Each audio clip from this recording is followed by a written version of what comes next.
SER Podcast. Estás escuchando El Abierto de Hoy por Hoy. Cada día analizamos las noticias más relevantes de la actualidad, las claves políticas, económicas y sociales, con las voces de los protagonistas y los distintos puntos de vista de nuestros tertulianos. Tiempo para el análisis, tiempo para el abierto. Estamos a jueves, 24 horas después, un poco más de 24 horas después de conocer ese alto el fuego, frágil absolutamente, y ahora les vamos a contar, ya les estamos contando desde primera hora por qué, y entre otras cosas es porque no han cesado los ataques contra el Líbano por parte de Israel, y de hecho ha sido entrar en vigor ese alto el fuego cuando se han recrudecido más estos ataques con más de 250 muertos. Iremos con todo ello, con las versiones que dan las partes implicadas sobre lo que quiere decir este alto el fuego, incluso sobre las bases sobre las que se va a negociar de momento desde el sábado en Pakistán. Pero primero presento a los analistas de la mañana. Mario Laurrea, ¿qué tal? Muy buenos días. Hola, muy buenos días. Javier Aroca, buenos días. Buenos días. Y Carlos Navarro Antolín, muy buenos días. Muy buenos días. Les hablaba de la fragilidad de este alto el fuego en Oriente Medio, que amenaza con resquebrajarse en cualquier momento, si es que no lo ha hecho ya. Hay una ofensiva, Israel ha puesto en marcha una ofensiva brutal que ha dejado, como les decía, más de 250 muertos en el Líbano y centenares de heridos, ataques que han tenido esta madrugada además la respuesta por parte de Hezbollah, y esto amenaza con impedir cualquier tipo de acuerdo futuro, porque Irán exige precisamente el fin de la ofensiva contra el Líbano para que haya paz, y ante estos ataques Teherán cree que las negociaciones que teóricamente y todavía está previsto que empiecen el sábado, pues dice Teherán que no tienen ningún sentido. Así que nos vamos a ir a Jerusalén. Nuria Garrido, hola de nuevo. Hola de nuevo, Ángels. Nuria, vamos con esos ataques que amenazan la tregua, porque la milicia islámica ha lanzado varios misiles contra el norte de Israel como respuesta a ese bombardeo, a esa masacre de Israel, del ejército de Netanyahu. Tanto Netanyahu como su administración mantienen que la tregua temporal no afecta al Líbano, es decir, que el Líbano queda fuera de este alto el fuego. De hecho, lo que dice Israel es que van a continuar con su operación allí, porque la operación en Líbano es contra Hezbollah, aunque en sus ataques han alcanzado también infraestructuras civiles. Sí, Ángels, es también curioso ver cómo ayer el ejército de Israel sacaba pecho de haber lanzado más de 100 ataques en tan solo 10 minutos por diferentes puntos del Líbano, e insistiendo en que todos esos objetivos eran de Hezbollah. Vamos a escuchar también cómo defendían estos ataques un portavoz del ejército de Israel. Our message is clear. We are fighting Hezbollah, not the people of Lebanon.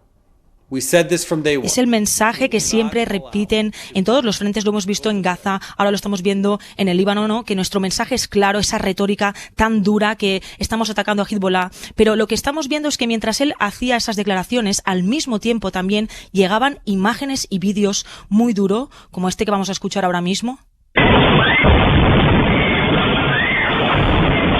El vídeo es terrorífico, captó el momento de un bombardeo contra un restaurante en el barrio de Al-Mazra, de mayoría suní. Es decir, no estamos hablando de la zona del Dahie en Beirut, estamos hablando de otras zonas donde viven también muchísimos civiles, pero es que también en otros puntos de la capital, como explicaron periodistas libaneses, compañeros de otros medios internacionales, las bombas estaban golpeando infraestructura civil. Durante toda esta madrugada también han contado que han seguido escuchando estos bombardeos israelíes, y todas estas imágenes también nos recuerdan aquellas imágenes que nos llegaban de la Franja de Gaza en octubre del 2023, cuando Israel empezaba aquella ofensiva que luego se convirtió en un genocidio. Con lo cual, la situación en el Líbano es tremendamente crítica. Israel va a mantener siempre este relato de que están luchando contra Hezbollah, pero lo que están haciendo es también arrasar contra barrios, matando a civiles, golpeando, por ejemplo, lanzando bombardeos cerca de hospitales, con lo cual la situación es muy complicada, y parece ser que así va a seguir siendo, Ángels, en los próximos días, porque Netanyahu no tiene ninguna intención de parar estos bombardeos. Hezbollah responde con misiles a Israel por este ataque tan brutal que nos estaba contando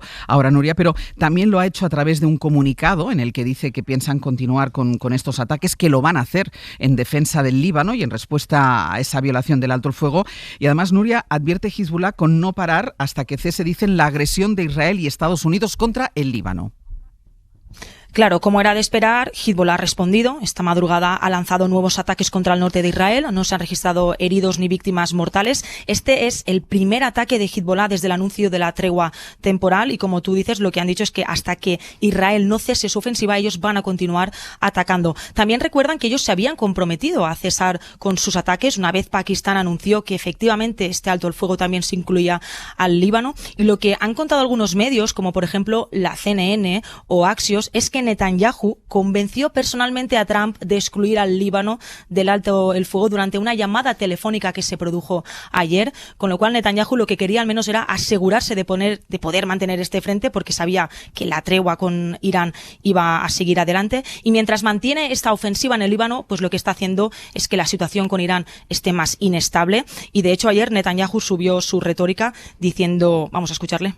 יש לנו עוד יעדים להשלים, ואנחנו נשיג אותם, או בהסכמה, Están preparados para atacar en cualquier momento, que tienen la mano en el gatillo, ¿no? Estas amenazas que siempre dice Netanyahu. También dice, bueno, que los objetivos los van a cumplir por las buenas y por las malas, y en ese discurso también quiso sacar pecho de los logros que han hecho, porque ayer aquí en Israel hubo mucha crítica por parte de la oposición, de los líderes opositores, recriminándole haber aceptado esta tregua sin haber acabado con todos los objetivos que había prometido Netanyahu. Es decir, no ha acabado con el programa de misiles balísticos de Irán, con la amenaza nuclear y con el régimen de los ayatolás, porque siguen resistiendo.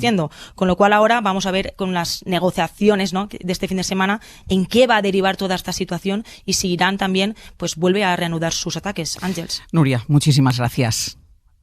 A vosotros, un abrazo. Cualquier cosa, volvemos a Israel para contarlo. Voy a saludar a Ignacio Álvarez Osorio, catedrático de Estudios Árabes de la Universidad Complutense de Madrid. Ignacio, ¿qué tal? Muy buenos días. Buenos días, Ángels. ¿Tiene alguna posibilidad de ser efectivo este alto el fuego? ¿De que sea de estos 15 días que en principio se pactaron? Pues sin duda alguna es muy precario, un alto el fuego muy precario, porque en función de si escuchas a los responsables iraníes o a los norteamericanos, parece que han pactado cosas completamente diferentes. Y por supuesto hay que contar con la desestabilización permanente de Netanyahu y con sus intentos de sabotear y colapsar cualquier tipo de acuerdo, porque considera que la paz va en contra de sus intereses en esa apuesta por una guerra permanente, por incendiar todo Oriente Medio y aprovechar la coyuntura para redibujar las fronteras de Oriente Medio. Pues Trump, Netanyahu, obviamente es enemigo, ¿no?, de cualquier pacto, de cualquier acuerdo, de cualquier mesa de negociaciones que contribuya a resolver algunos de los problemas principales de la región. ¿Cómo se explica estas versiones tan diferentes que se dan desde Irán y desde Estados Unidos, incluso versiones diferentes sobre las bases sobre las que se va a negociar si se mantiene la negociación a partir del sábado? Es decir, vamos a seguir con nuestro programa de enriquecimiento de uranio, dice Irán, dice Estados Unidos que no, que esos puntos los han tirado a la basura, decía ayer la portavoz. ¿La explicación pueden ser las prisas de Trump por intentar acabar esto? Pues es absolutamente inexplicable, porque mientras las autoridades iraníes dicen que la base del acuerdo va a ser 10 puntos que plantean, entre ellos el control permanente del estrecho Hormuz o el levantamiento de las sanciones internacionales, nos encontramos con que lo que dice la administración Trump es que Irán debe rendirse incondicionalmente, ¿no? Con lo cual el punto de encuentro y sobre todo qué países deben abarcar ese acuerdo, ¿no?, si se debe extender al Líbano o no, pues parece que es muy frágil, ¿no?, los puntos de encuentro entre las dos partes y bueno, está por ver. Yo incluso dudo que se pueda celebrar esa primera reunión en Pakistán, habida cuenta que las diferencias entre unos y otros son abismales, ¿no? Por lo tanto, yo creo que Trump está mal asesorado y sobre todo esto nos hace preguntarnos quién está al frente de esa campaña, ¿no? Si Trump o Netanyahu, y parece que está dirigiendo paso tras paso la campaña es Netanyahu, y mientras Netanyahu quiera seguir atacando a los países vecinos, pues desgraciadamente la guerra continuará abierta en varios frentes. Sobre esto que dices, claro, parece imposible que se hable de la paz en la zona si el Líbano no entra a formar parte de este acuerdo de paz. Desde luego, porque es uno de los elementos claves y según el propio comunicado que sacaron las autoridades pakistaníes ayer mismo, sí. Líbano estaba incluido en ese alto al fuego y tiene que estar incluido, ¿no? Porque no se le puede permitir que Israel pueda seguir golpeando, ¿no? Es decir, aprovechando la desescalada en Irán para escalar en el Líbano contra uno de los elementos claves de ese eje de resistencia, que es, no olvidemos, Hezbollah. Por lo tanto, de ahí no que es una condición indispensable para Irán que abarque, ¿no?, todos los frentes este alto el fuego, y es algo, pues ya digo, que no parece, ¿no?, que esté por la labor ni Netanyahu ni Trump. Pues Ignacio Álvarez Osorio, como siempre, muchísimas gracias por las explicaciones y por atendernos. Gracias a vosotros. Buenos días. Hasta luego. Hacemos una pausa y vamos con las versiones de Estados Unidos.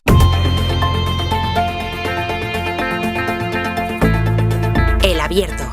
Ser Podcast.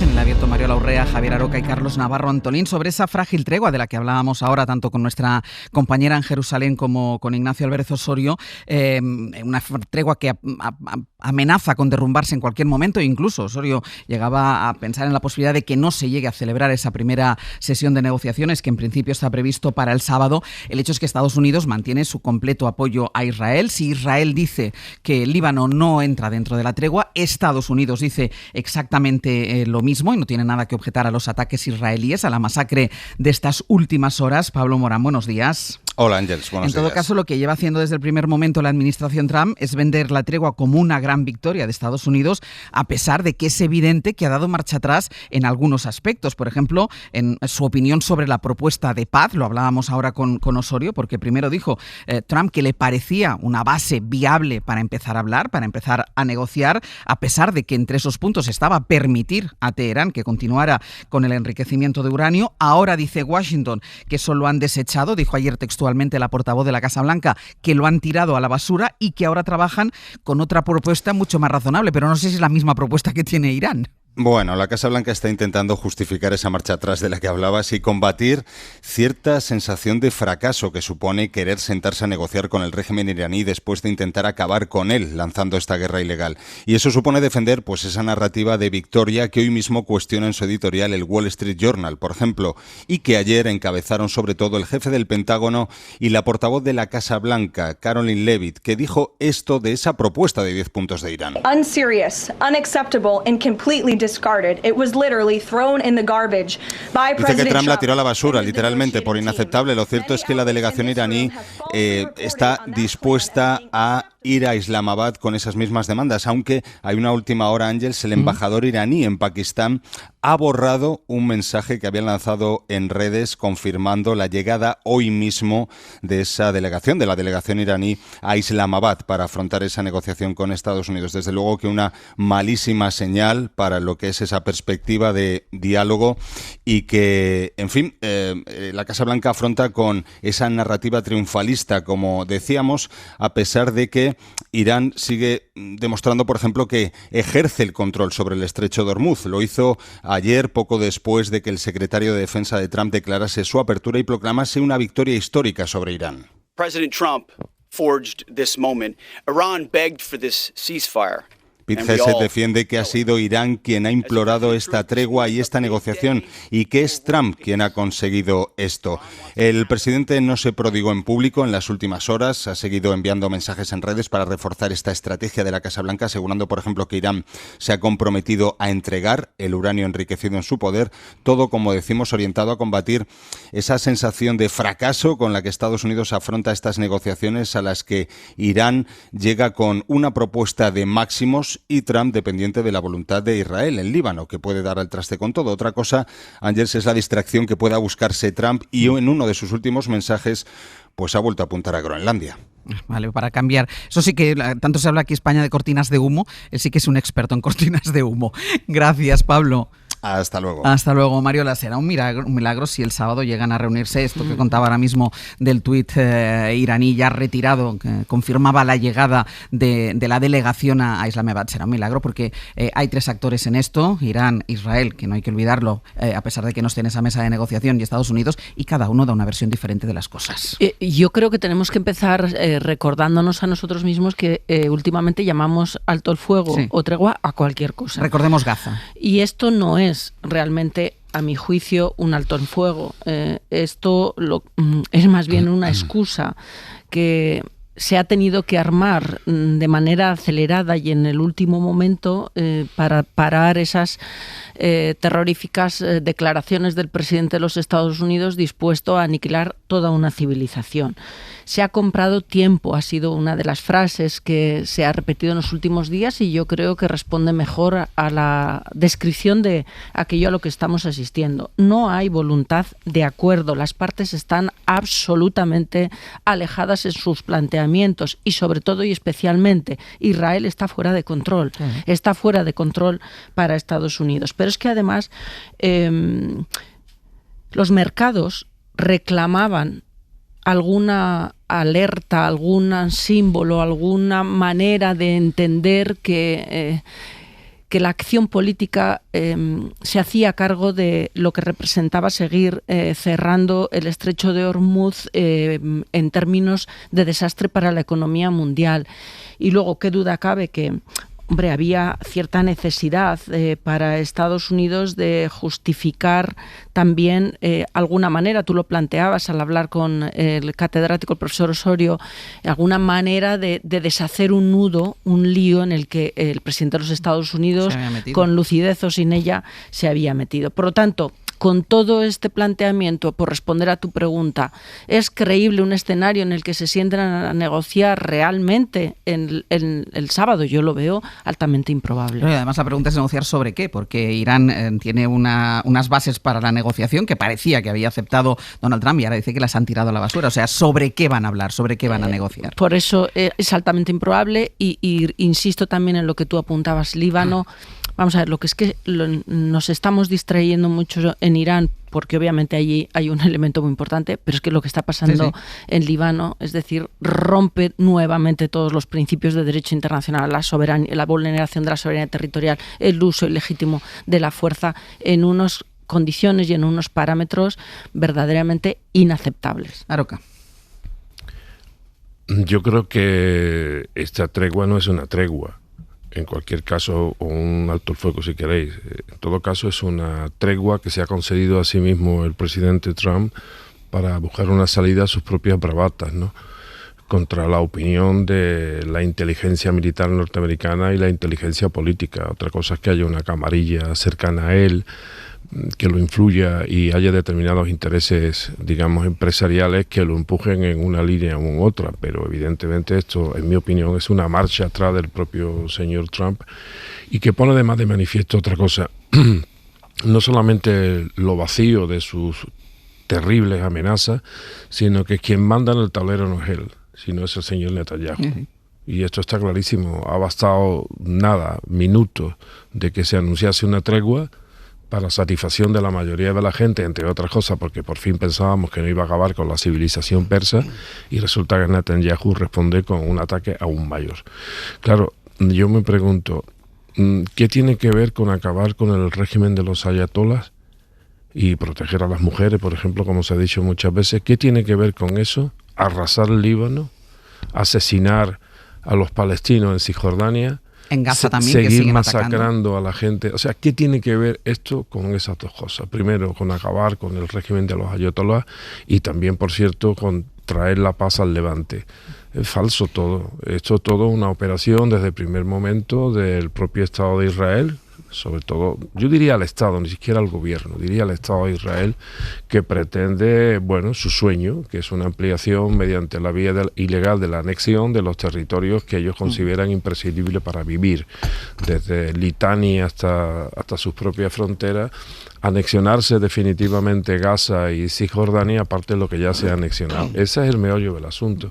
El problema es que el mundo asiste, sin armas me refiero mentales, porque de las demás prescindo, sin armas mentales. A mí me parece bochornoso como europeo el que en donde nació la Ilustración, en donde nacieron seguramente los movimientos más progresistas del mundo, haya un silencio cómplice con respecto a lo que está pasando. Y vuelvo a insistir, no me refiero a la guerra de Irán, me refiero a toda la política que lleva a cabo y que nos arrastra a todo del Estado de Israel. Ahora iremos con las reacciones, después de las 9 iremos con las reacciones en Europa y también de la OTAN. Carlos. Sí, estamos ante un caso insólito, más que llamativo, de verdadero y flagrante seguidismo de Estados Unidos con Israel, ¿no? Estados Unidos es dueño quizás de su tregua de cristal, pero no de la de Israel, ¿no? Que tiene criterio propio, unilateralidad y que se beneficia de una, digamos, adhesión inquebrantable, ¿no? de Estados Unidos con el que era su aliado tradicional. Desde el 28 de febrero, llevamos un mes y 10 días, yo no sé qué negocio le ha sacado a esto Estados Unidos, ¿no? El estrecho no está abierto, lo cual encarece el petróleo y beneficia, por cierto, a otros rivales de Estados Unidos en el planeta mundial. No ha caído el régimen, a pesar del discurso triunfalista y casi irrisorio, ¿no? Si no fuera porque es una tragedia de ese secretario de Estado de Guerra que sale contando unas ocurrencias, no ha caído el régimen, no se ha acabado ni mucho menos con la civilización persa. Trump no cumple sus ultimátum, pasa un bandazo de decir que va a acabar con una civilización a decir que hay que invertir, ya está hablando de negocio, con lo cual me temo que lo peor es que Estados Unidos, que es una primerísima potencia, eso no lo dudamos nadie, está en un callejón sin salida del que tarde o temprano tendrá que salir, porque tendrá que al menos parecer que no ha perdido aquí, porque desde el 28 de febrero no ha hecho más que perder. La esperanza, ¿cuál puede ser? Como ya dijimos en un abierto anterior, ¿no? La esperanza puede ser que la opinión pública suya se le conteste ya de verdad, seriamente, porque no se aceptan los muertos allí. De hecho, ha montado unas operaciones para rescatar a pilotos que evidencian que él sabe, es consciente que no le aceptan un muerto. Y después la economía, que la economía de Estados Unidos empiece ya a resentirse de verdad y entre en inflación.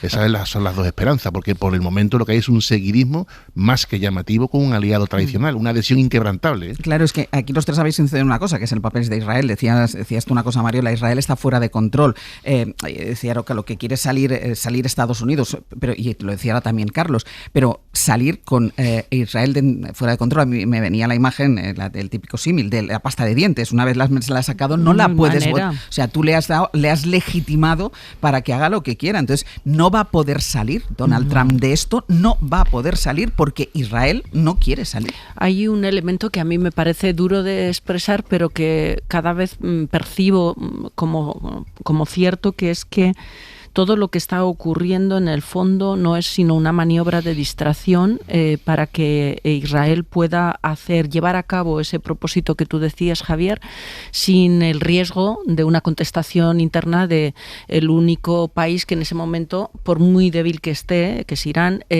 podía hacerle frente ante una expansión como lo ha hecho, y genocidio en Gaza, en Cisjordania y desde luego en el Líbano, ¿no?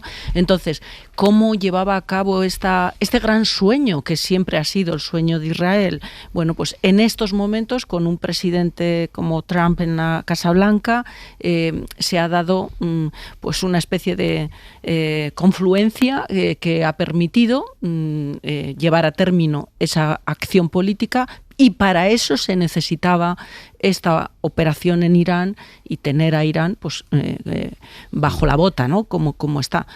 Quizá la sorpresa es que Irán, que este conflicto en Irán, esta guerra en Irán, se ha mutado y se ha convertido, sobre todo para Irán, en una guerra de resistencia. Una guerra de resistencia que resiste, si se me permite la reiteración, bastante más de lo que seguramente los actores políticos habían imaginado. Y entonces ha surgido, Carlos, tú también lo apuntabas, el tema de los mercados. Claro. Los mercados se están poniendo nerviosos y probablemente sea esta la única... o el único actor capaz de sugerir cierta prisa para Donald Trump para deshacer lo hecho, pero es un camino que no va a poder recorrer. Yo creo que los mercados forman parte también de este negocio. La prueba fue ayer. Hoy seguramente estarán de nuevo inquietos. Luego iremos a ver cómo están los mercados. Pero ayer estaban felices. No me extrañaría felices con la hipótesis de abrir el estrecho. Felices por cómo cantaban las cajas de las bolsas mundiales, que ayer fue absolutamente increíble. Sí, pero por la apertura del estrecho. Claro, luego, por tanto, relacionado con la guerra. Entonces ellos saben que una noticia de cierre, otra de abierto, es caja para ellos. Y eso es el problema, que hay intereses económicos además tremendo, ¿no? Pero yo lo que quiero poner de manifiesto es el desorden que produce las políticas de Estados Unidos. Desde que terminó la Segunda Guerra Mundial, cuando creíamos que nos habíamos vacunado para todo y habíamos establecido un orden mundial en donde nos podríamos entender sin pegarnos tiros, cada uno y todos los conflictos mundiales que ha habido bélicos han tenido como protagonistas los Estados Unidos, empezando por inmediatamente después de la Guerra Mundial, Grecia, Corea, el Vietnam, Afganistán, Siria, Libia, el conflicto de Suez, no se nos olvide, que parece que a alguna gente ya se le ha olvidado, que fue alguna situación, en cierto sentido, con algunas similitudes con lo que está ocurriendo. En la actualidad había intereses económicos de medio y, como siempre, los países del mandato y los Estados Unidos interviniendo en políticas exteriores. Entonces, esto es lo que tenemos. Y a mí lo que me sorprende, porque al final luego esto tiene una traducción o una declinación doméstica, es como en España los partidos de la oposición hablan de lealtad a las democracias liberales. O sea, es que a mí me cuesta mucho trabajo metabolizar, masticar, digerir que un señor como Feijóo y todos sus corifeos, incluidos los mediáticos, sigan insistiendo en que esta actitud que está produciendo Estados Unidos y el Estado de Israel son propias de democracias liberales. Si es así, yo me borro. Pero es que en algún momento tenemos que dejar de hablar de ellos así. Bueno, pero tenemos que dejar de utilizar. Pero es que ya, yo creo que con el Estado de Israel, a pesar de que incluso hubo un tiempo en donde destacados dirigentes progresistas de España veraneaban y residían en los kibbutz y en las playas de Tel Aviv, yo creo que hay de alguna vez reconocer que desde 1948 no hay paz en el Mediterráneo, porque Israel es el foco de inestabilidad absoluto y que nos está llevando a los europeos a una situación absolutamente insostenible. Voy a ir a publicidad y lo vamos a retomar por donde decía ahora Aroca, porque vamos a buscar la reacción, la no reacción de Europa y la reacción de la OTAN, porque es curioso que en medio de todo esto Mark Rutte se ha ido a ver a Donald Trump y ha acabado hablando bien de Donald Trump, como no podíamos esperar otra cosa.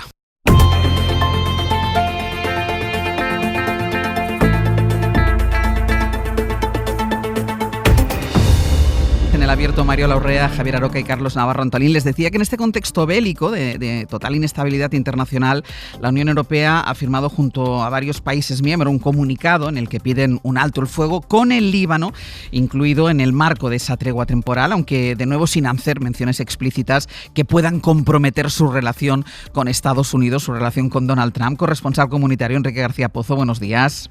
¿Qué tal, Ángels? Buenos días. Europa, que cayó ante las amenazas de Trump contra Irán, rompe el silencio para celebrar eso que llamamos tregua temporal, que ya veremos en qué queda, en cuya negociación no ha participado Europa de ninguna de las maneras. Es por ello que Bruselas dice ahora que está dispuesta a garantizar el tráfico en el estrecho de Hormuz, aunque tampoco detalla cómo piensa hacerlo. Sí, la noche anterior apenas hubo declaraciones condenando las amenazas de Donald Trump cuando decía que podría acabar con toda una civilización. Las autoridades comunitarias, así como los principales países europeos, sí salieron ayer en cascada con una serie de mensajes celebrando el acuerdo alcanzado. Lo hacían también en un comunicado conjunto impulsado por Bruselas, una declaración que firmaban los principales países europeos, pero también el Reino Unido y Canadá. Ahí pedían a las partes alcanzar una solución negociada desde la vía diplomática, y ahí se comprometían a asegurar la libertad de navegación en el estrecho de Hormuz, pero como decía, sin dar ningún detalle de cómo llevar a cabo ese compromiso. Y aunque el comunicado no menciona de forma explícita a Israel, sí pedían y piden a todas las partes implementar el alto el fuego, en este sentido incluyendo también el Líbano. La alta representante Kaja Kallas continúa su visita a los socios del Golfo. Ayer estuvo en Arabia Saudí, hoy estará en Emiratos Árabes, y sí es destacable el silencio de Kallas con el Líbano, porque no hay declaraciones o mensajes pidiendo a Israel que cese los ataques y que se acoja al alto el fuego, una petición que sí hemos escuchado por parte del portavoz de Exteriores de la Comisión Europea. We call on Israel to cease its operation in Lebanon, respecting Lebanon's no lo hacía la alta representante, pero sí lo hacía el portavoz del Ejecutivo Comunitario, preguntado de forma insistente por los periodistas ayer en rueda de prensa. En este sentido, el portavoz calificaba los ataques de Israel en el Líbano como excesivamente duros, aunque defendía el derecho de Israel a defender su integridad territorial. En cualquier caso, pedía al gobierno de Netanyahu que se acoja al alto el fuego y que respete la soberanía y la integridad territorial del Líbano. Y luego, Enrique, están las nuevas amenazas de Trump a los aliados, a los socios de la OTAN. Ayer la Casa Blanca amagó con plantear su salida, la salida de Estados Unidos de la Alianza Atlántica, porque dice que no le han apoyado en esta guerra, y es por ello que Mark Rutte trató de disuadir, o bueno, al menos esto es lo que él dice, trató de disuadir al presidente de los Estados Unidos. Dice Rutte que Europa ha reaccionado a sus exigencias. De hecho, dijo que Trump es el creador de esta nueva OTAN, pero también en su línea defendió a Trump, bueno, asegurando que es normal que esté disgustado. Sí, Rutte además llegaba a Washington a esa reunión que según la alianza estaba programada desde hace semanas, una reunión con Donald Trump, cuando el Wall Street Journal horas antes revelaba que Washington se plantea un plan para castigar a los países aliados que menos han apoyado a Donald Trump, a Estados Unidos en la guerra. Este plan pasaría por una reubicación de las tropas estadounidenses en territorio europeo, es decir, retirar las tropas de los países menos cooperativos, desplazándolas a los países más fieles, podemos decir. Y el diario estadounidense asegura que este plan contempla el cierre de una base en un país europeo, posiblemente Alemania o España, asegura el Wall Street Journal. Así que si el objetivo de Mark Rutte era apaciguar la creciente hostilidad del inquilino de la Casa Blanca con el resto de aliados, el mensaje posterior de Trump evidencia el poco éxito de las 2 horas que estuvieron reunidos a puerta cerrada en la Casa Blanca, porque en un mensaje posterior en su red social, Donald Trump volvió a cargar contra la alianza. Escribió: "La OTAN no estuvo ahí cuando la necesitábamos y tampoco estará ahí si volvemos a necesitarla", y volvió a referirse a Groenlandia Angels a modo de amenaza. Decía: "Recordad Groenlandia, ese enorme trozo de hielo tan mal gestionado". Tras la reunión, el secretario general Mark Rutte se fue a la CNN, fue entrevistado en la CNN.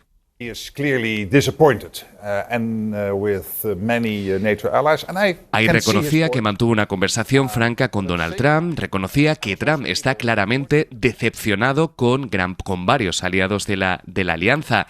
Añadía que lo podía entender, pero resaltaba lo siguiente.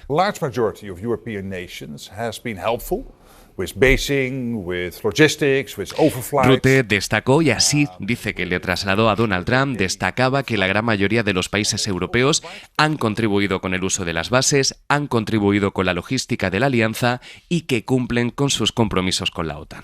Enrique, gracias. A vosotros. Lo que te preguntabas tú antes por el papel de la Unión Europea, con ese silencio inicial y ese comunicado posterior, pero tampoco pisando ningún callo, no vaya a ser que alguien se enfade, tanto por lo que respecta al Líbano como por lo que respecta a la posición de Estados Unidos, pero claro, luego está también el papel del secretario general de la OTAN.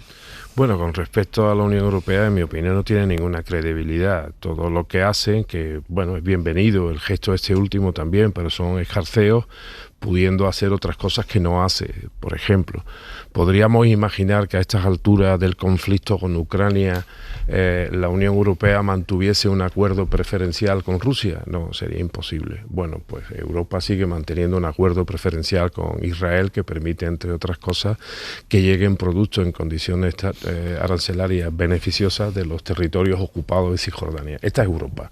Lo demás es mentira. O sea, que se quiten la careta de una vez por todas. Están penetrados absolutamente por sectores muy poderosos del sionismo y que no permiten que Europa camine con autonomía y con decisión y con identidad, que es lo que requiere el momento histórico. Con respecto a la OTAN, bueno, ya es de pitorreo. Primero, demuestra que el señor Trump es un desconocedor absoluto de la legislación en vigor. Por ejemplo, cuando dice, bueno, voy a cambiar los militares de un sitio a otro. Usted no puede. O sea, usted puede decir que se lleva militares de España, sí, pero ¿a dónde se los va a llevar? Porque, por ejemplo, los militares norteamericanos o estadounidenses que están en España están tasados en el acuerdo de cooperación y amistad hispano-norteamericano. Quiero decir que aquí no puede tener en España Estados Unidos los militares que quiera. No, se los puede llevar, sí. Pero imagínate que dice, me lo llevo a Alemania. En Alemania dirán, mire usted, nosotros tenemos un acuerdo y el acuerdo dice esto. Eso por una parte. Después, el colmo del disparate de este señor es que desconoce hasta el propio tratado de la OTAN. La retirada de la OTAN está tasada en el artículo 13 del tratado de la OTAN, ¿no? Y además él debería de conocerlo, porque ni más ni menos que dice que cuando un Estado se quiera retirar, lo tiene que comunicar al gobierno de los Estados Unidos, y el gobierno de los Estados Unidos, en el plazo de un año, lo tiene que comunicar al resto de los países miembros de la OTAN. Es decir, el señor Trump no se lo tiene que comunicar a Rutte, se lo tiene que comunicar a sí mismo. Y después, no, bueno, pues esto lo desconoce. Claro, algunos de los que nos están y algunos de los que nos están oyendo dirán, da igual, porque Estados Unidos hará lo que le dé la gana. Bueno, pues yo digo que no podemos estar en una organización en donde un tipo hace lo que le va la gana. Es verdad que tanto el conflicto en Irán como el genocidio en Gaza han fragilizado la unidad de la Unión Europea, y esto es una desgracia para el mundo y desde luego para la Unión Europea. Para el mundo porque la Unión Europea pierde capacidad de influencia, y para la Unión Europea porque yo creo que nos estamos jugando también nuestro presente, pero sobre todo nuestro futuro y nuestra credibilidad. Antes hablaba yo de la confluencia de distintos factores que han hecho que Israel apriete el acelerador y articule su acción política bajo la lógica de ahora o nunca. Uh-huh. Y entre esos factores que apoyan ese ahora o nunca está que esté al frente de la alta representación de la política exterior y de seguridad de la Unión Europea alguien como Kallas, que es de una fragilidad extrema, pasmosa también puede servir, que la presidenta de la Comisión Europea tenga nacionalidad alemana y esos vínculos emocionales con lo que representa todo lo que es lo judío y todo lo que es Israel, y desde luego cada comentario que sale de la Comisión Europea no refleja, digamos, la posición enérgica que se espera de la Unión Europea. Quizá debería sustituir esa portavocía de una manera más recurrente y más recurrente en el tiempo la presidencia del Consejo Europeo, porque es quien hasta ahora ha sabido formular una posición mucho más clara, ¿no? Y además en el ejercicio de su competencia en materia de política exterior. Y en relación con la OTAN, yo debo decir lo que ya he dicho varias veces en estos micrófonos en relación con Rutte, que no nos sorprende porque siempre está en coherencia con lo que él representa. Es un vasallo de Donald Trump. Un vasallo, sí. A mí me molesta hasta, y perdón porque lo formule de esta manera, pero me molesta hasta su risita, que no entiendo por qué esa risita, no sé si nerviosa, frívola o tontona, que es la que es capaz de sacar en todas las ruedas de prensa y en todas las comunicaciones después de visitar la Casa Blanca. Los aliados de la OTAN, por el hecho de ser aliados, no tenemos que justificar todos los días y a todas las horas lo que hacemos cumpliendo con nuestras obligaciones como miembros de una organización. Lo que sí que tenemos que decir alto y claro es que no estamos a disposición de otro aliado de la OTAN que no cumple claro. Y sobre todo, oye, al margen de la propia gobernanza interna e institucional de esa organización, que es donde se toman decisiones, donde se fijan las necesidades de los socios a partir de lo que ocurre en el mundo y donde se acuerda, porque somos aliados, no somos vasallos, las decisiones. Y luego, si quiere retirar las bases, pues que lo diga. Y a partir de ahí, pues ya veremos qué se hace. Por cierto, este es un riesgo que ya hemos anunciado también estos hemos hablado. En micrófonos. Pero bueno... Carlos... No, el panorama es lamentable porque el secretario general de la OTAN, como diríamos en Andalucía, y bien sabes, Javier, es lo que se conoce aquí como un agradao. Un agradao. Un tilde del lado, un agradao.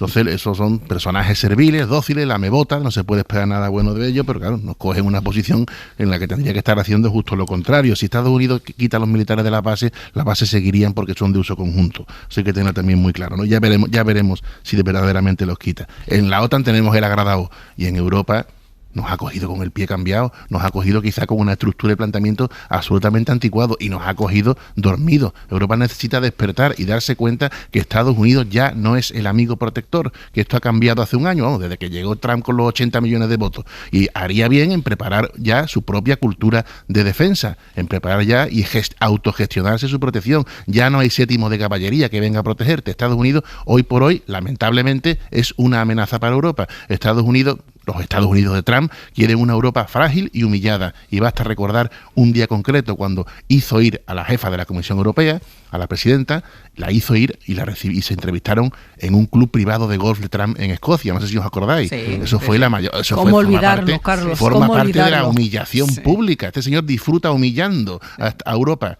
No quiere a Europa, quiere un mundo reducido entre Estados Unidos, China y Rusia, perdón. Eso es lo que quiere él.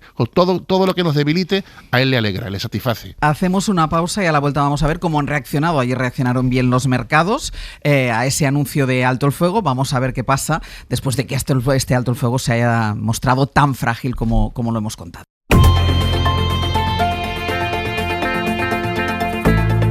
El Abierto. Ser podcast. En el Abierto Mario Laurrea, Javier Aroca y Carlos Navarro Antolín. Vamos a ver cómo reaccionan hoy los mercados después de esa alegría que se dieron ayer, ese subidón de los mercados y esa bajada en picado, esa caída en picado del precio del petróleo cuando se anunció el alto al fuego. Vamos a ver qué piensan hoy después de todas las grietas que tiene este alto al fuego. Jordi Fábrega, buenos días. ¿Qué tal? Buenos días. ¿Cómo reaccionan los mercados y el petróleo? Pues digamos que hoy están en un compás de espera. Hay bastante más calma. Tenemos a las bolsas que apenas se mueven después de que ayer registraran su mejor día en prácticamente un año, en el caso del IBEX 35. Ahora lo tenemos que sube solo un 0,1% y en el resto de bolsas europeas vemos que hay caídas pero muy pequeñas. 0,1% cae la bolsa en Londres, 0,5% la de Alemania y la de Francia, así que digamos que hoy están en esta situación de más tranquilidad que ayer, al igual que también ocurre con los precios energéticos. El petróleo ha subido un poco, está ahora costando el barril de Brent $97, ayer se movió entre los 91 en algún momento, llegó a los 98 en otros, digamos que está en la parte alta de lo que costaba ayer, pero dentro de los precios en los que se estuvo pagando durante las primeras horas después de ese anuncio de alto el fuego, y el gas, el de referencia en Europa, está, digamos, exactamente igual que con el petróleo. Lo tenemos un pelín, pero muy poco por encima del precio al que cotizó ayer. Así que hoy la noticia no está precisamente en las bolsas porque lo que vemos es que hay poco movimiento. Podemos usar ese tópico tan usado que es calma tensa. Calma tensa. Calma tensa, esa sería. A la espera de que pase algo. Sería la definición. Jordi, gracias. Hasta luego. Aparcamos por un ratito la guerra y las consecuencias económicas de la guerra. Vamos a la crónica judicial porque en un ratito también se retoma el juicio del caso Mascarillas en el Tribunal Supremo. Tercera jornada que viene precedida por la sesión que se celebró ayer y que vuelve a complicar la situación judicial de José Luis Ábalos. Isabel Vega, buenos días. ¿Qué tal? Buenos días. Porque ayer declaró Claudia Montes, que es otra de las mujeres del entorno del exministro, por llamarlo de alguna manera.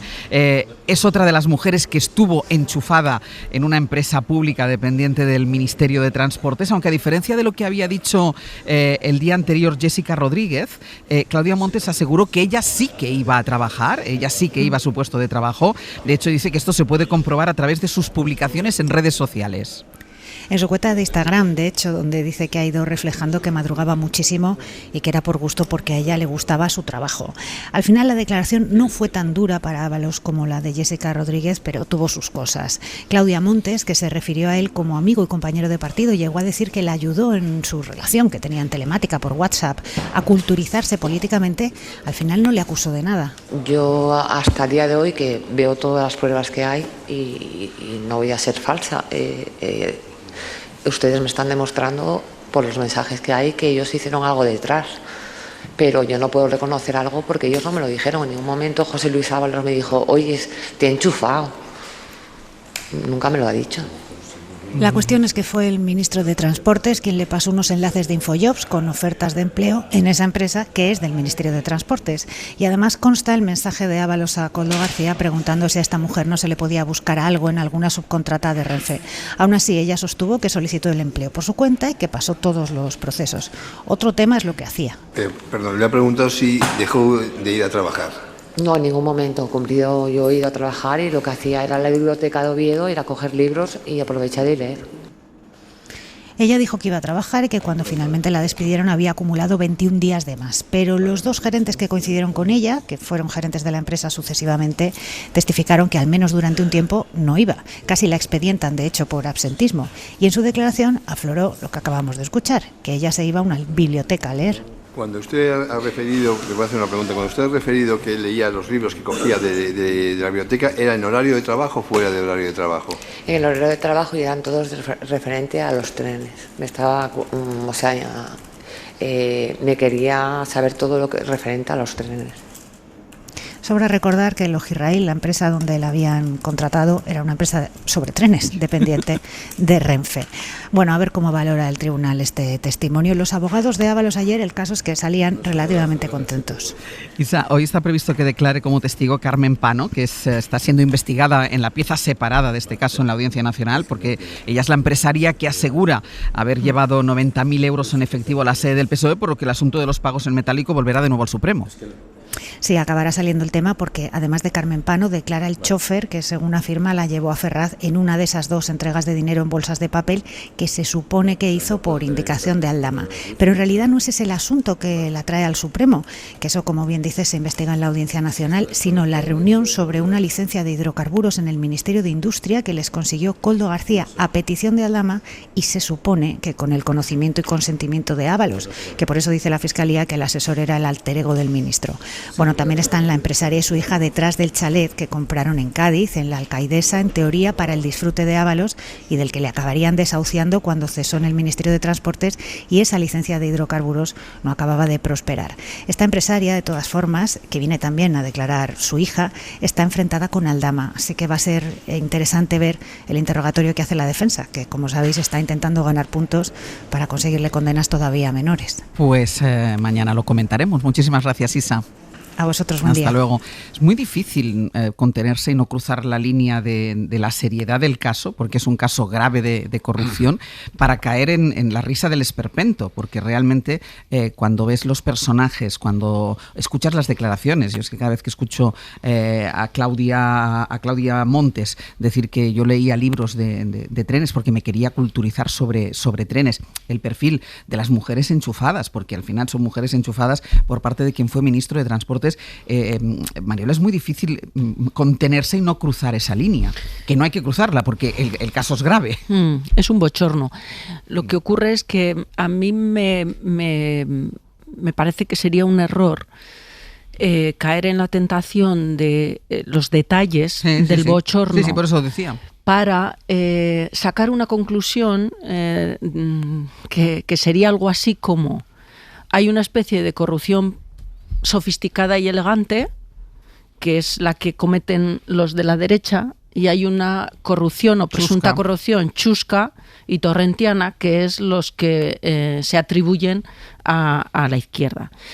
Entonces yo me alejaría un poco del bochorno para señalar que, por quedarnos en un mensaje positivo, es: en este país quien la hace la paga. Y este juicio es el ejemplo de que se está juzgando a quien, habiendo tenido muchísimo poder en España, tanto en el gobierno como en el Partido Socialista, hoy tiene que rendir cuentas por todas sus actuaciones, tanto en lo que representa la vida pública como en aquellas derivadas y consecuencias de su vida privada, porque todo este tipo de mujeres acaban trabajando en empresas públicas porque su vínculo es un vínculo afectivo con el ministro, y creo que ese es un elemento positivo. Hay una segunda derivada que tiene que ver con el ejercicio de la responsabilidad política. El Partido Socialista siempre ha justificado que se tomaron decisiones a tiempo. Yo creo que aquí hay interrogantes que no están del todo aclarados. Y acabo con una reflexión que a mí, en términos de abstracto, pero creo que, o de teoría general, pero creo que es relevante: la importancia de exigir una coherencia entre lo que es la vida pública de quien asume responsabilidades de alto nivel con la vida privada. Y hay comportamientos de la vida privada que son incompatibles con el ejercicio de altas responsabilidades públicas. Y en la cultura europea, muchas veces deudora, sobre todo de Francia, hemos hecho esta distinción con claridad. No hay que juzgar la vida privada, porque la vida privada va por un carril y luego se puede tener una vida pública de lo más virtuosa y honorable. Impecable. Bueno, pues a la larga, y da igual que elijamos al titular de la Corona en su momento que al ministro de Transportes, la vida pública y la vida privada son espejos. Carlos. El bochorno, los detalles que estamos conociendo, que a veces es mejor tomárselo con un recurso inteligente como el humor, lo que sí llama la atención que después de tantos años de instaurada la democracia en España, todavía hay comportamientos chuscos, como un ministro que conoce a una señora en un meeting y la coloca, después coloca a otra, se facilitan pisos, los directivos de las empresas públicas no sabemos qué controles ejercen, salvo uno que ha dicho, bueno, sabemos de uno que abrió expediente y encima le costó, o sea, todavía sigue habiendo esos comportamientos del poderoso caballero que se aprovecha de la situación de dependencia de quien está buscando un trabajo para abusar. La otra señora también habrá que ver la responsabilidad que tienen y eso tendrá que decirlo la justicia, pero todo eso sigue llamando la atención. Yo no tengo duda de que este juicio va a acabar muy mal para los protagonistas y por tanto va a afectar mucho al PSOE, pero sobre todo tampoco tengo ninguna duda de lo que afecta al propio sistema democrático. Después no nos quejemos de que la gente no crea en la política, después no nos quejemos de que la política está desprestigiada y después nos preguntaremos por qué hay gente que no quiere estar en la política y prefiere quedarse en la empresa privada. Fíjese usted el espectáculo al que estamos asistiendo, que es un puro escarnio, es una vergüenza, un bochorno. Aroca. Bueno, una de las consecuencias positivas de cara a la mejora de nuestro sistema democrático y a la decencia de la que hablaba Carlos Navarro Antolín podría ser que cuando acabe este caso y otros que hay en el calendario judicial estableciésemos un mapa español del enchufismo y el nepotismo. O sea, porque claro, cada uno de nosotros conoce casos que tienen que ver. Unos han tenido trascendencia penal y otros tienen trascendencia social continua, porque continúan delante de nuestras narices y nadie hace nada. Eso por una parte. Segundo, claro, parece muy escatológico todo lo que vemos en este caso, mascarilla, y yo no sé si va a tener consecuencia penal o no. Me da que no, que ese tipo de cosas no van a tener consecuencias penales, van a formar parte de la hojarasca, espero, de todo este caso, y que lo mollar, lo verdaderamente importante, sea lo que pase por o no pase por el tamiz penal y encuentre la respuesta adecuada desde el punto de vista judicial. Pero decir dos cosas. Primero, la tradición de honorabilidad en los cargos políticos ni siquiera es norteña en Europa. Tanto en la República de Roma como en el Imperio Romano, en el Principado, existían normas rigurosísimas, tanto en las cuestiones morales como en las cuestiones suntuarias. Incluso hay un cuerpo legal de leyes suntuarias que impedía que los cargos públicos en la Roma imperial o en la Roma republicana pudieran tener conductas, por ejemplo, como las que estamos viendo. De hecho, la palabra nepotismo viene de la práctica del latín. O sea, digo para que tengamos una idea. Segundo, hombre, yo no soy el que hace coincidir los calendarios judiciales, pero coinciden, no sé por qué coinciden, pero en este caso coincide el caso Kitchen con el caso Mascarilla. Y al hilo de lo que decía mi compañera Mariola, de que el que la hace la paga, yo tengo esa sensación de que no. Y además en mi calle, que una calle, todos tendréis una, pero en la mía no se dice que el que la hace la paga. Por ejemplo, en el caso Kitchen, que digo que no lo traigo yo, es que coincide porque alguien ha querido que coincida, pues resulta que está amputado, que está seccionado, de tal manera que hay responsabilidades políticas clarísimas que fueron excluidas en un momento en la fase de instrucción y que la Fiscalía se ha negado a que se reincluyan. Me refiero a Cospedal y a Mariano Rajoy.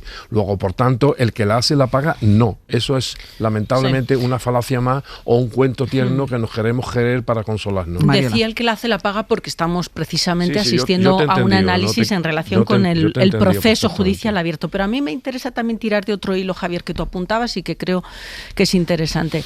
Es el de también pensar que el análisis político acaba en si se derivan o no de actuaciones determinadas responsabilidades penales. Con independencia de qué ocurra en este proceso, y de ahí la insistencia del tribunal con estas preguntas a estas personas en cuestión para dilucidar qué tipo de responsabilidad ejercían en el trabajo, si acudían o no a trabajar, si respondía su perfil y su trayectoria profesional con el puesto al que habían sido asignadas, etcétera, etcétera. Todo esto tiene que ver con algo tan potente como es la necesidad en un tribunal de destruir la presunción de inocencia, que es un valor constitucional. Pero más allá de las responsabilidades penales a las que puedan afrontar estas personas que se sientan hoy en los tribunales, hay otra presunción que es la de decencia y que creo que es un estándar de exigencia muy superior, que es el que yo reclamo de aquellas personas que están en puestos de responsabilidad política, bien en partidos políticos, bien en cargos de representación. Porque un ministro es mucho más que un gestor. Es alguien que actúa en cierta medida de referente social. Y esto conecta, Carlos, con lo que tú señalabas, eso de cómo los ciudadanos van a querer participar en la vida pública o cómo los ciudadanos van a tener más o menos confianza en quienes se dedican a la cosa pública, si al final acaban siendo personas de unos niveles o unos estándares de virtud pública o de decencia pública, pues por debajo de la media, no por encima de la media. Entonces, yo distinguiría, y por eso unía también el elemento de la importancia de que haya una coherencia entre la vida pública y vida privada. Y no pretendo de ahí sacar ni conclusiones moralistas ni hacer de los cargos públicos santos, pero desde luego sí ciertos referentes de virtud pública por encima de la media. Ahí sí que debemos exigir, porque si el nivel de exigencia es el de cumplimiento de la ley, acabáramos. Pero es fácil saber el currículum de cada uno. El cursus honorum. Es más que el currículum. Otra vez me voy a referir a Roma, a la República fundamentalmente, pero también al Principado. El cursus honorum. Asiente Carlos al que veo, porque es muy próximo al latín y sabe de lo que estamos hablando. No, es porque es sevillano como tú. Porque su familia es una poderosa familia latina y que sabe mucho del latín. De hecho, algunas veces hablamos los dos latín en la intimidad. Al tema, Aroca, al tema. Con acento bético de la bética. Bueno, a lo que voy. Todo el mundo sabemos la vida y milagro de alguien cuando llega a una de las más altas magistraturas que hay en un país democrático, y no que es el ministerio. La pregunta sería, ¿cómo se llega a ser ministro o ministra?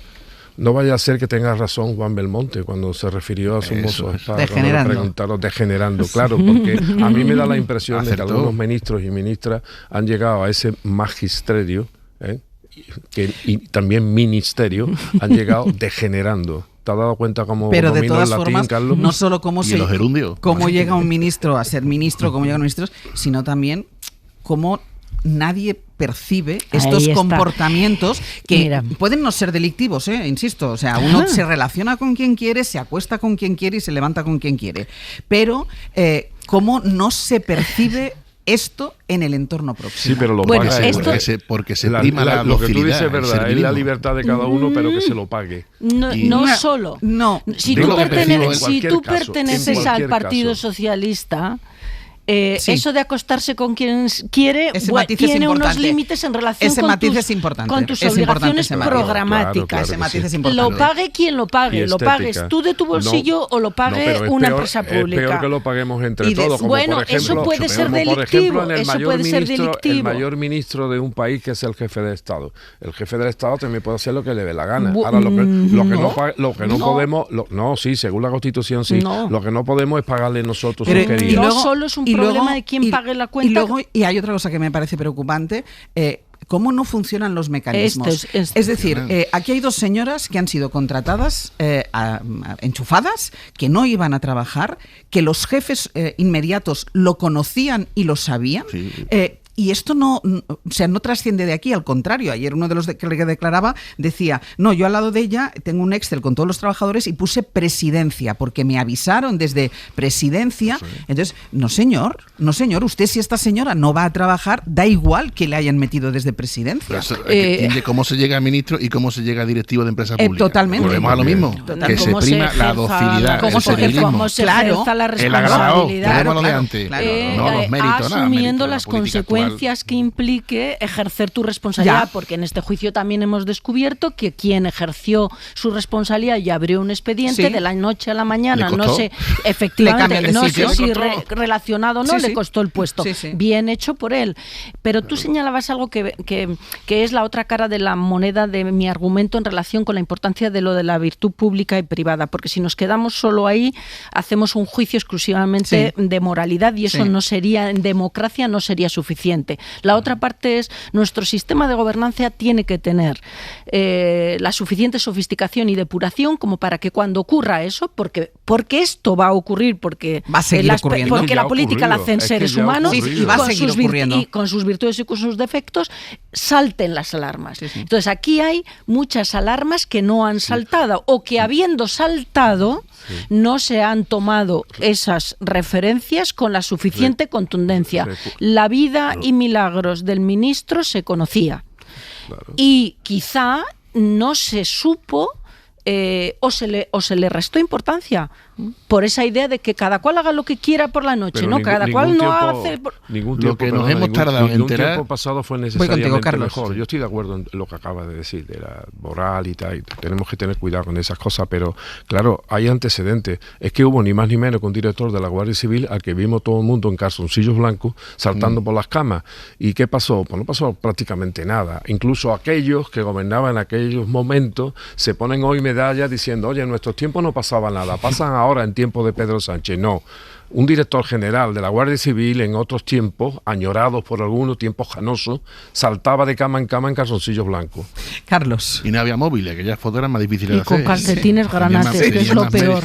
Los calzoncillos eran terribles. Y los calcetines ni te cuento. No, un detalle nada más, ¿cuánto hemos tardado en enterarnos de que el señor ministro llamó, como a la antigua usanza, en otras épocas, como decía Javier, llamó para que no se molestara? Sí. Para que no se molestara a la señora que él había colocado, digamos, que la dejaran seguir en su posición de no trabajar. ¿Cuánto nos hemos tardado en enterarse? En todo un ministerio no se ha filtrado, no ha habido nadie que lo denuncie, no sé, un sindicato, ¿no?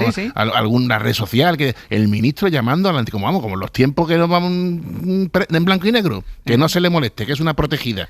Protegida. ¿Hemos tardado cuántos años? ¿5? Pero es que además es que la molestaban porque la estaban buscando para darles los tickets restaurant. Es decir, que es que todo es... chusco. Bueno, también para escándalo, aquello de M. Rajoy. Sí, todo. La política. Si yo he dicho antes que todo esto lo que afecta al sistema democrático, ahora podemos hacer las comparaciones. La Kitchen es mucho más grave que esto, en mi opinión. Pasa que esto llega mucho a la gente. Esto le llega. Por eso del riesgo de quedarnos en los detalles del bochorno, que siempre es más agradecido en términos... El bochorno llega. En Pero el café llega más esto, claro. Como percepción. Va el juicio por ahí vamos, porque hay un tema fundamental en el caso Ábalos. ¿Dónde está el dinero? Porque todavía nadie acredita dónde está el dinero. Todo lo que hay es hojarasca, dinamita para los pollos, para que estemos aquí hablando de estas cuestiones, si es moral o si no es moral, si es público o si es privado, pero el meollo del asunto debe de ser dónde está el dinero que presuntamente se ha llevado el señor Ábalos. Y eso no aparece. Dejadme que cuente una cosa más que no nos va a dar tiempo casi de comentar, y eso que también tiene su miga, porque todos ya sabemos que ayer empezó la campaña de la declaración de la renta, que por cierto tuvo récord de declaraciones presentadas en el primer día, y dice Hacienda que va a empezar las devoluciones mañana mismo. Esa fue la percha que aprovechó el Partido Popular para criticar al gobierno por su política fiscal. Julia Molina, buenos días. ¿Qué tal, Ángels? Buenos días. El presidente del PP, Alberto Núñez Feijóo, enarboló un discurso anti-impuestos, hablando de España como un infierno fiscal y mezclando la recaudación con los casos de corrupción que afectan al Ejecutivo. Ahora estábamos hablando del caso Ábalos, un discurso que critica al gobierno, señalando una vez más que el PP hace suyas las ideas de la ultraderecha. Sí, porque entre otras cosas Feijóo recurrió ayer a una estrategia que utiliza habitualmente Abascal, que es relacionar también los impuestos con la inmigración. El líder del PP defiende que si hubiese menos personas migrantes, el gobierno podría permitirse reducir la carga impositiva y asume que no vienen a contribuir. Mientras se abran las puertas a millones de personas que no vienen a contribuir, hay margen para bajar impuestos. Mientras la corrupción, los enchufes y las mordidas campen a sus anchas por el gobierno, hay margen para bajar impuestos. Hay margen y lo vamos a utilizar. Feijóo ha endurecido su discurso también en el tema impositivo y adopta parte de la retórica de la ultraderecha. Ayer insistió en que el gobierno asfixia a los contribuyentes, que es lo mismo que hemos oído antes a Abascal. Si sale más cobrar algún subsidio que trabajar, es el resultado de una política económica que asfixia a la clase media e incrementa la desigualdad entre los ciudadanos. Ha subido los impuestos a las clases medias hasta la asfixia total. También habló de España como un infierno fiscal, que es un término muy similar al que utiliza el portavoz económico de la ultraderecha. No es solo cuántas veces han subido los impuestos. La cuestión más demoledora es ¿para qué este infierno fiscal? ¿Y esto para qué? ¿Esta sangría fiscal para qué? ¿Para qué hacen ustedes esto? Infierno fiscal, dice el PP, sangría fiscal lo llama Vox. El gobierno lo desmiente, habla de demagogia y falta de rigurosidad e insiste en que la presión fiscal en España se encuentra 3 puntos por debajo de la media europea. En cualquier caso, la propuesta de Feijóo es bajar impuestos si llega al gobierno y se compromete a dimitir si no cumple en su primer año. Lanza la promesa en plenas negociaciones con Vox, con quien tiene pendiente cerrar 3 gobiernos. Ahora iremos a una de estas negociaciones. Gracias, Julia. Hasta luego. Tenéis nada, 30-40 segundos cada uno después de escuchar estas declaraciones, esta mimetización de un discurso con otro. Bueno, lo primero que tendría que hacer el señor Feijóo procurar no andar sobre sus propios pasos y la de su partido, porque el presidente que más ha subido los impuestos en la historia reciente de España ha sido M. Rajoy, no ha sido precisamente Pedro Sánchez. Eso es lo primero. Segundo, no es ningún infierno fiscal. ¿Y para qué siguen los impuestos? Pues entre otras cosas para tener una mejor sanidad pública, una mejor educación pública, mejores carreteras, mejores asistencias. Y por cierto, subiendo el 5% de participación en la OTAN del PIB, como promete el señor Feijóo, nos tendrá que decir si sube el 5% del PIB, ¿de dónde va a quitar el dinero? Hablar de infierno o de sangría fiscal en España simplemente es mentira. Totalmente. Y además es un ejercicio de irresponsabilidad política inaceptable porque genera un daño terrorífico para un país democrático como es erosionar la ética fiscal. Carlos. Nada nuevo bajo el sol. Desde que mucho antes de que se fundara Vox, el PP ya siempre ha defendido bajadas de impuestos, lleva años denunciando que hay en su opinión, una sobrerecaudación.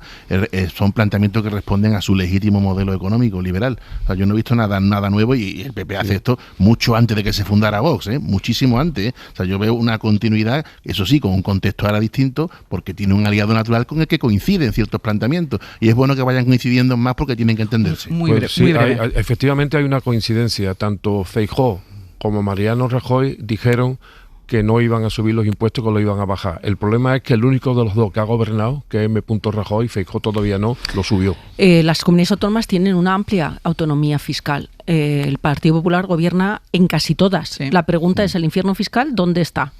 Dejadme que vaya con lo último, que tiene que ver con esto también, que es el acercamiento del PP y Vox, que tiene que ver con esas negociaciones en 3 comunidades autónomas, que ha habido elecciones y que el pacto es indispensable para que gobierne el Partido Popular. Ayer en Aragón las 2 delegaciones se reunieron públicamente para continuar con las negociaciones. Radio Zaragoza, Eva Pérez Sorribes, buenos días. ¿Qué tal? Buenos días. Sigue sin haber acuerdo, pero dicen las partes que hay acercamiento, que son optimistas y que las posturas no están tan distantes. Sí, pero ahí se quedó todo, Ángeles, porque hablaron de vivienda, de inmigración, de fiscalidad, de seguridad, pero sin desvelar nada más allá de esos epígrafes. La reunión de ayer tuvo mucho de simbólica. Por la fecha se cumplían 2 meses sin gobierno y por el lugar, un hotel al lado de la estación del AVE al que llegaron los negociadores de ambos partidos. Casi todos los de Vox vienen de la Dirección Nacional y también la jefa de gabinete de Feijóo, Marta Varela. Pero más allá de los tutelajes, que también lo ejerció Miguel Tellado telemáticamente, hubo muy poca enjundia. Vox miraba a Génova por aquello de seguir enseñando los dientes y el PP solo certificaba que todo marcha, pero todavía sin acuerdo. No hay ninguna cuestión que nos impida llegar a acuerdos. Por eso he dicho que en este caso no se ha cerrado hoy un acuerdo,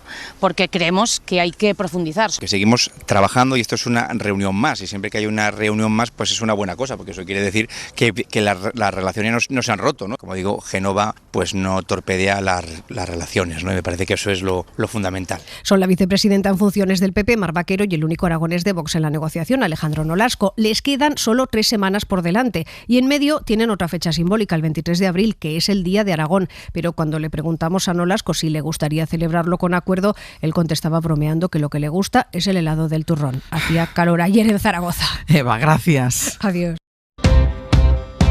El Abierto. Ser podcast.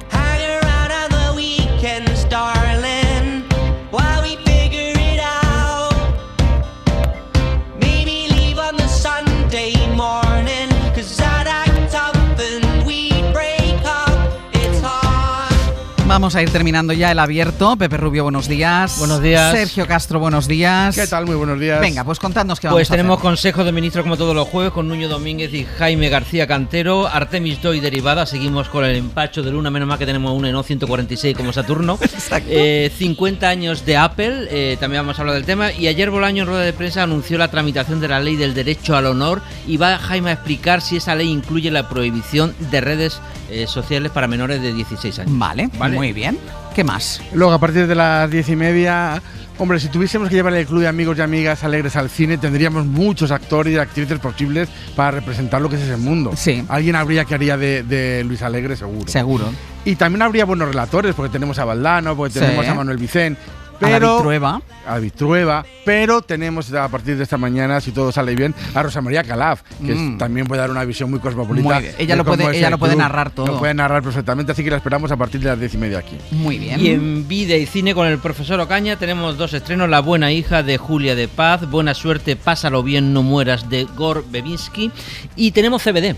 Tenemos un CBD con Incendis de Denis Villeneuve, película canadiense de 2010. CBD es la crítica bajo demanda. Exactamente. Vale, estamos me he asustado. Ya hay que acostumbrar al oyente a las cosas modernas. Vale, ya no se dice, ya esto es el EV, el Vale. avance, el EA. Vosotros el cuando avance. estáis fuera de aquí habláis así. Sí, pues, tenemos EA, el avance. Vale. Pues un Lo que CBD tenéis es una tontería encima. Bueno, pues en Al Dente viene Ainhoa Aguirregoya, viene Ratatouille a contarnos hoy la importancia de algunos sabores que no entran nunca en nuestro paladar a través de la simpatía, sino por la insistencia. Vamos a hablar de los sabores amargos. A mí me encantan ¿Qué los sabores primero amargos? Molestan, qué segundo intrigan y qué tercero enganchan? Vale. Muy Eso lo vamos bien. a hacer con Ratatouille para cerrar el programa. Vale, pues ya está, ya lo tenemos hecho. Sí, ya está, si ya estamos casi a punto Yo de me voy a terminar. quedar. Yo me voy a... Hombre, Te es interesa que todo. Todo te interesa. ¿Y dónde se estudia Schumining, el nuevo idioma ese? Venga, lo vamos a dejar aquí. Mariola Urrea, Javier Aroca, Carlos Navarro, Antolín. Hasta la semana que viene. Un abrazo. Adiós. Para no perderte ningún episodio, síguenos en la aplicación o la web de la SER, Podium Podcast o tu plataforma de audio favorita.